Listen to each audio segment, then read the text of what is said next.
Patrick Beverly just broke down how co-hosts and people that he put on and gave an opportunity to just snaked him out, slimed him out, did him dirty for his own show, took his show right from under him, man. To be fair, Pat Bev is not completely blameless in this situation. He does have some accountability that he needs to take, because if he didn't make the mistakes that he made, they wouldn't have the room to snake him out of his own stuff. So a couple of months ago, Pat Bev was arrested on some pretty serious charges. And because of these charges, he had to take a step back from the show. Well, a former Houston Rockets player is speaking out tonight after his arrest in Fort Bend County. Thank you so much for joining us tonight. I'm Daniela Guzman. Keith Garvin is off. Patrick Beverly was arrested at his home early this morning. He's charged with assault, family violence involving a household member. KPRC2 News reporter Corley Peel joining us now live about why Beverly's attorney says his arrest is a big misunderstanding. Daniela, Patrick Beverly's attorney sent us a statement saying that he was defending his little sister at the time of that incident. Beverly is also cautioning the public about these allegations. Hours after bonding out of jail, Patrick Beverly posted on X saying, "Please don't believe everything you see on the internet. Hope all is well. Love." Fort Bend County deputies showed up to the former Rockets player's home before 4 a.m. Deputies say a situation transpired between family members, leading to a family violence incident. He was arrested and later made his $40,000 bond. Details about the crime are not clear. Beverly's attorney released a statement saying in part, he cares deeply about his little sister, a young lady, a minor, given that when he unexpectedly found her alone in the home with an 18-year-old man in the middle of the night, he was understandably concerned, as any brother would be, about his sister. However, we don't believe what followed happened the way it's been described, and we look forward to the opportunity to address that in court. And Beverly's attorney adds that he does not have a criminal record. This is an ongoing investigation, and we will keep you updated. They're also accusing him of putting hands on his sister when he found her in the house with the 18-year-old. Now, the sister, I believe, put out her side of things, or the police apparently put out the sister's side of things, because they talked to her, and they claimed that Patrick didn't walk in on them, that she was hanging out with the dude earlier today. Patrick heard about it. He came home from out of town, and he did what he did to her.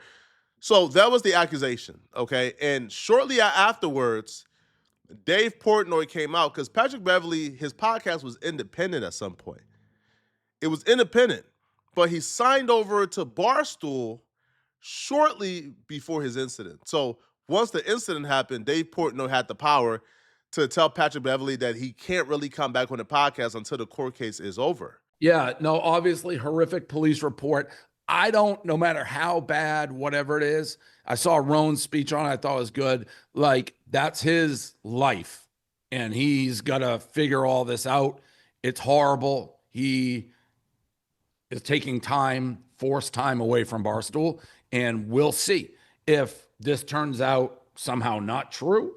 Like, we'll let the facts play out. Certainly with what is hanging there, we can't have them be part of what we're doing right now, and we got to see how it settles. But this is horrible how it read, and if there's any truth to it, he won't be back at Barstool.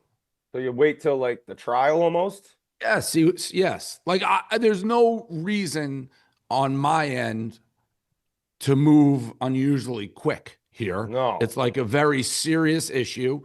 So before the police report came out, we still were going to do the pod, still do it. We had his version of events. Police report comes out, brutal. Call him, hey, just saw this police report. We can't be working with you right now. Figure out your life, figure out whatever's going on in here, and we will regroup when there's a resolution on whatever this is. That's kind of... Just so you guys have more history on this podcast, it started off as the Patrick Beverly podcast with Rome. Pat Bev was giving this kid Rome, who's a relatively nobody, who nobody knows. Pat Bev put him on a show with an already built audience, because Pat Bev is already insanely famous. So he gave Rome an opportunity. Now, when Barstool stepped in they changed the name of the show to Hoopin' and Hollin'. What do you think about when Karl Malone gets included on teams like this? I like it. I mean, I think he's top 20 greatest players to play. You think Karl Malone is? But what about his off the court stuff? You know, does that factor in at all? I really don't know a lot of off the court stuff about Karl Malone. He got a 13-year-old pregnant.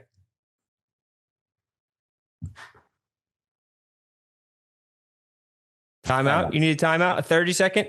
No, fool. Full? I need a fucking full timeout. You wait a second. I have a question. Talk to me. When you said 13-year-old pregnant, was he 16? I think it was a grown-up. Let's check. He was 20, and he got a 13-year-old pregnant. That doesn't seem cool to me. Once they moved the show to Barstool, Pat Bev was able to get Rome a big check. Rome was able to get paid to be a podcaster now. Pat Bev will also bring in one of his homies, Jason Williams, who is an NBA OG. Jason Williams was on another podcast called The OGs that was a failure, by the way. Like, that podcast was doing like 10,000 views a week, and they canceled it. They stopped doing it. They just stopped doing it. So Pat Bev brought on Jason Williams to his podcast. First episode did crazy numbers. Second episode, crazy numbers. I say that to say Pat Bev was kind of confused why he would be off his own show or why the show would continue without him. But nonetheless, Pat was confident in his guys because he put those guys in place. He put Rome in place. Nobody knew who Rome was before Pat Bev. Pat Bev put Jason Williams in place in terms of the podcasting game. So Pat thought, my guy's going to handle business. I'm going to take care of this case and come back. So Pat Bev case got handled. It got resolved. Somehow, some way, it got resolved. I think the charges got dropped of that sort, but it's resolved now. So Pat Bev called Dave Portnoy and said, hey, Dave, podcast got, the charges got resolved. I was not found guilty. I'm coming back. My feelings towards Barstool. As you guys know, that I'm currently not on Hooping and Hollering right now. It came as a surprise a little bit, right? Actually shocked a little bit due to the fact that this show was the Pat Bev pod with Ron less than 6 months ago. So I get a call, right, through this whole process, right, this whole case process, right? I haven't been able to like really post anything with Barstool, just until everything was over with. Dave has done a phenomenal job being communication-wise, right, allowing me to still be with Barstool, but, basically until I get my shit in order, you feel me? Like, come back when you're not hot type of vibes. And I understood it. So now that, everything has been, the truths came out and everything is over with, I'll call Dave, like, okay, cool. It's time to get back on the pod. Like, what's up? You feel me? And Dave say, have you talked to the guys? And I'm like, okay. I don't know why I got to talk to them, but all right. I hit the group chat. Dave Portnoy is the boss. He's the CEO. So why is Dave Portnoy telling me to hit up two dudes that I got hired? Those are my employees. Why would I need to talk to them about when I'm coming back on the podcast? So that was a red flag. But the red flag started well beyond this because apparently they've been switching up on Pat before Pat was even. The minute Pat got arrested and his mugshot got plastered, his homie, his quote-unquote boy Rome, ain't hit him up to find out how he was doing, ain't hit him up for his side of things, ain't hit him up to like check on his family. If the fam needs anything, he cut Pat off completely. Went ghost. Now, Pat was feeling away, but Pat was understanding because, bro, these are some serious charges.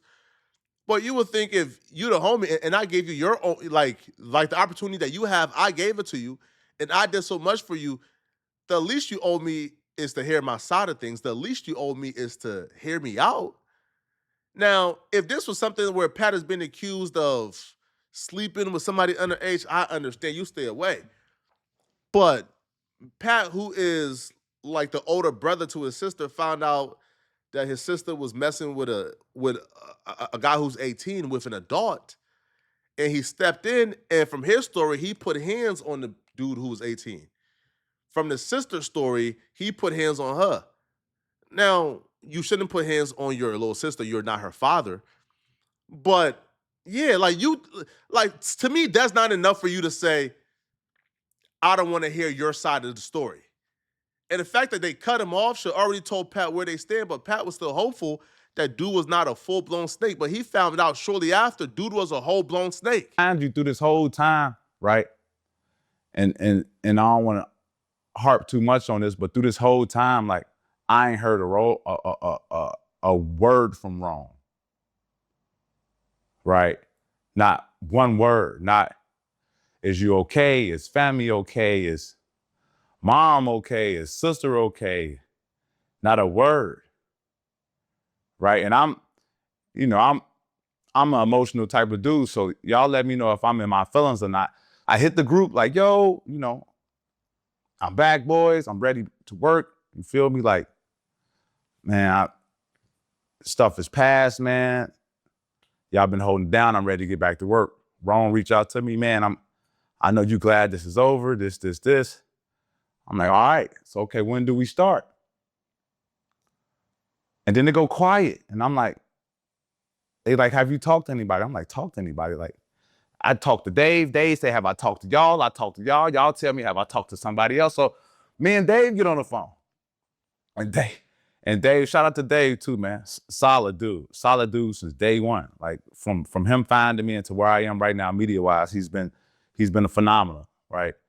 I talked to Dave, and Dave hit me like, yeah, the guys wanted me to reach out and tell you that, they want to keep going how the party is now.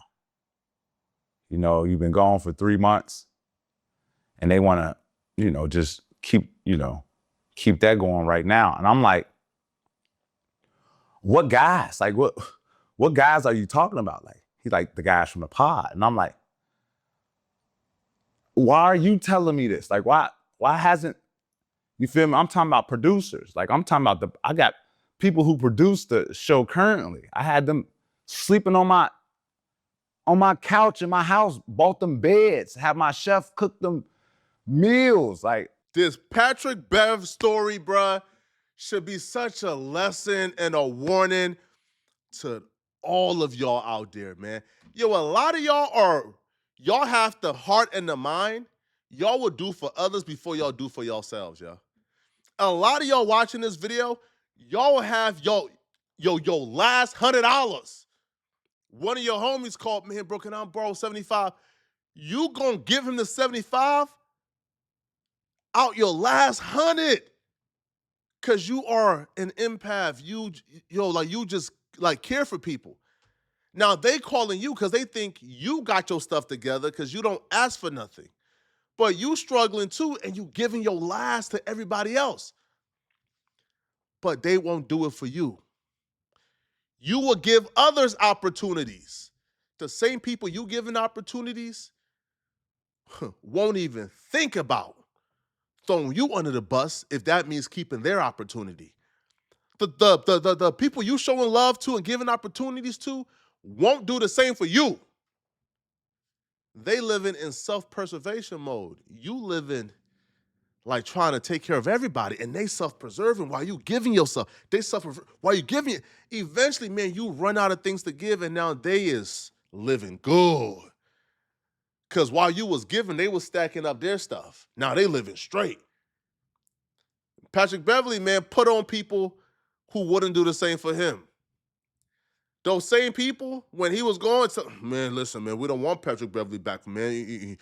Hey, man, our dynamic, our podcast is doing well right now. But it's not doing well. It's doing like 20,000 views, right? It's like an 80% drop. But the same people he gave opportunity, y'all not hearing me, man. The same people he gave the opportunity to get paid to podcast to told them folks, I don't want to podcast with Pat. He was exonerated. The charges is gone. But yeah, I kind of want to do my own thing. That meant they wanted to do their own thing from the very jump. The only reason why they was doing it with Pat was because they had no other opportunities than the one Pat was given. A lot of y'all got people like this in y'all life, man, where they only there to take away from you. They're not there to give. So once Pat realized that, Pat is like, damn, my own homies did this? Rome, who I put on, did this? And Rome is still trying to play it cool. Man, listen, man, I just heard it, man. I don't know what's going on, Pat. I said, I still ain't heard from him. Excuse me if I feel some type of way, y'all. Excuse me. And y'all let me know if I'm wrong. You feel me? I'm wrong a lot. But I'm a real dude. So y'all let me know if I'm wrong or not for feeling this type of way. I say, Dave, why are you telling me this? Like, why ain't nobody from the pod like telling me this? Yeah, they told me to reach out to you. Right? And I'm like, okay, so what you saying? Like, what you saying? I'm just saying that guys don't want you on the pod. I'm like, but we was just doing numbies on the pod, right? We was me, J. Will, Wrong, first episode, 119,000, second episode, 94,000. Like, you feel me? Like, we've been doing numbies. Like, I say, all right, cool, right? Cool. And Dave told we chop it off about 30 minutes, right? We hang up. I hit Wrong, text him. Like, damn, dog, like, you could have warned me about the bullet I was about to get, right? I thought we was friends, right? I thought we was, you feel me? Like, but regardless, it's always love, Wrong. You know the vibes. Like, you know the vibes. You feel me? Like, you Brody, to me still, right? Like, you know the vibes. Wrong hit me back like, yeah, man, I just found out 15 minutes ago before you talked to Dave. Like, I guess they made a business decision. So I'm really confused right now, right? I'm really confused. If we live in a place where it's innocent until proven guilty and I'm innocent, I don't understand why, like, but that's a whole nother story. let me know what y'all think, man. Dave Portnoy already snitched on Roman, bruh. Dave said, hey, listen, the dudes on your podcast don't want you there, bro. That's why you're not on it. But they still playing like they don't know, playing in Patrick Beverley's face. Man, let me know in the comment section, man, what y'all think about this, bro. All right. Y'all think them boys did Pat dirty, or would you have done the same thing? Let me know, okay? And if you're still watching this video and you want to watch another good video, then click on this video here somewhere on my screen, here, somewhere, I think here somewhere, to find out why exactly academics is having a really bad day today. I'm going to see you guys in this academics video. And if you want to support me, please click on the hype button below this video and send me a hype. It's 100% free, but it's the best way to push my videos in the algorithm for me. So please send me a hype if you got love and support for me. I'm going to see you guys in this academics video. Out of here, folks. Peace.